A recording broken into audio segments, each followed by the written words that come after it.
কবর এমন একটা জায়গা যেখানে গেলে আপনাকে চিনবে না যে আপনি দুনিয়ার মধ্যে কত বড় একজন নেতা ছিলেন। আপনি এমপি ছিলেন, মন্ত্রী ছিলেন, না কে ছিলেন, আপনাকে চিনবে না। সুনানে তিরমিজির মধ্যে আসছে, রাসূল সাল্লাল্লাহু আলাইহি ওয়াসাল্লাম বলেন, কবর হচ্ছে এমন একটা ঘাঁটি, এমন একটা ঘর, এই কবরটা, যেই ঘরের মধ্যে যখন মানুষেরা প্রথম যাবে, তখন এই কবর যদি তাদের সঙ্গে ভালো ব্যবহার করে বা কবরের মধ্যে যদি তারা সহজতার সাথে কবরটাকে পার করে দিতে পারে, পরবর্তী যতগুলো ধাপ আছে সব সহজ হয়ে যাবে। সুনানে তিরমিজির বর্ণনা। কিন্তু কবর যদি আপনার কঠিন হয়ে যায়, যে আপনি সহজ জবাব দিতে পারছেন না, কবরের মধ্যে আপনার খারাপ একটা সময় চলে যাচ্ছে, একটা খারাপ একটা অবস্থা, কঠিন একটা অবস্থার মধ্যে পড়ে গেছেন, এরকম যদি কবরের মধ্যে হয়, তাহলে পরবর্তী যত ধাপ আছে রাসূল সাল্লাল্লাহু আলাইহি ওয়াসাল্লাম বলতেছেন প্রত্যেক ধাপ তোমার কঠিন হতে থাকবে।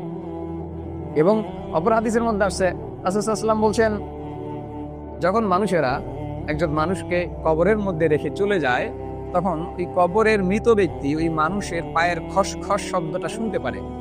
তো আপনি কি মনে করছেন যে আপনি যখন ইন্তেকাল করবেন, আপনি মারা যাওয়ার পর মনে হয় আপনার মধ্যে কোনো রুহু থাকবে না, আপনাকে কোনো জিজ্ঞাসাবাদ করা হবে না, হাসরের ময়দানে আপনাকে ওঠানো হবে না? আপনি এটা মনে করছেন আপনাকে জিজ্ঞাসাবাদ করা হবে না? আপনার ভুল ধারণা। রাসূল সাল্লাল্লাহু আলাইহি সাল্লাম বলছেন যে মানুষেরা যে চলে যায়, তুমি মরার পরে যে তোমাকে রেখে মানুষেরা চলে যাবে, তো এই মানুষের পায়ের খসখস শব্দটা পর্যন্ত তুমি শুনতে পাবে। তার মানে আপনি কি বুঝলেন? আপনি কবরের মধ্যে আপনাকে রাখা হবে, রাখা হয়ে মানুষ চলে যাবে না, তার মধ্যে আপনার অ্যাকশন শুরু হবে।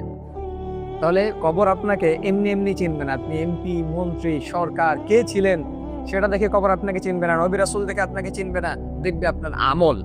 আপনার আমল যদি ভালো থাকে, কবর আপনার সঙ্গে ভালো ব্যবহার করবে, আমল যদি খারাপ থাকে, খারাপ ব্যবহার করবে।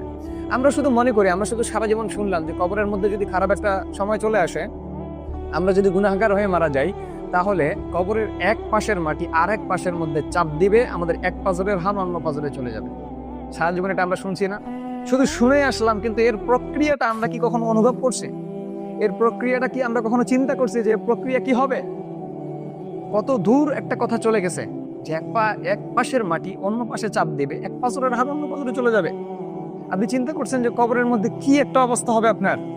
বাঁচানোর মতো কেউ থাকবে না। দুনিয়ার মধ্যে যদি আপনি কোনো নদীর মধ্যে পড়ে যান, সাঁতার না জানেন, আগুনের মধ্যে যদি পড়ে যান, তাহলে অনেক মানুষ আছে আপনাকে বাঁচানোর জন্য।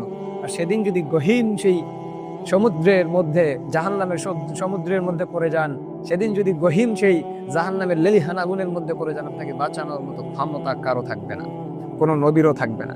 মুহাম্মদ সাল্লাল্লাহু আলাইহি ওয়াসাল্লাম আপনাকে সুপারিশ করতে পারবেন, কিন্তু আপনি যদি দুনিয়ার মধ্যে তার আদর্শ অনুযায়ী না চলেন, তার সুন্নাহ না মানেন, আল্লাহ পাক রব্বুল আলামিনের আদেশগুলো না মানেন, তাহলে আপনাকে সেদিন সুপারিশ তিনি কি দেখে করবেন? আপনি আমাকে বলেন। আপনাকে তো উম্মত হিসাবে চিনবেই না। আমরা যে কবরের মধ্যে যাই, আমাদের মূলধন তো আমরা নিয়ে যাই না।